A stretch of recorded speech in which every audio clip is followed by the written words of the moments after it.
Shrimad Bhagavad Gita chapter 4 श्लोक 16।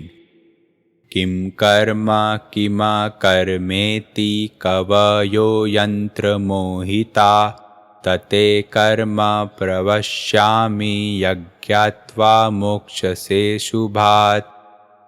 तो अभी ये बड़ा इंटरेस्टिंग श्लोक है। हमें अक्सर हमारे मन में क्वेश्चन आता रहेगा कि अच्छा कर्म क्या है और गंदा कर्म क्या है, कर्म क्या है, अकर्म क्या है। तो भगवान इस श्लोक में बोलते हैं कि कर्म क्या है और अकर्म क्या है, मतलब अच्छा कर्म क्या है, गंदा कर्म क्या है। इस बात को समझने में, अच्छी तरह समझने में बुद्धिमान व्यक्ति भी, बुद्धिमान इंसान भी परेशान हो जाते हैं और कभी कभी भूल चूक कर देते हैं। इसलिए हे अर्जुन, मैं तुम्हें बताऊंगा कि अच्छा कर्म क्या है और बुरा कर्म क्या है, जिसे जानकर तुम अपने सारे कर्म बंधन से मुक्त हो जाओगे। अभी ये बहुत अच्छा श्लोक है। जैसे कि भगवान ने पिछले के श्लोकों में बताया कि कर्म करो, अच्छा कर्म करो, गंदा कर्म मत करो। तो हमें क्वेश्चन आता है ना कि भाई अच्छा कर्म क्या है और गंदा कर्म क्या है। तो वही भगवान बोलते हैं कि अच्छा कर्म क्या है, गंदा कर्म क्या है।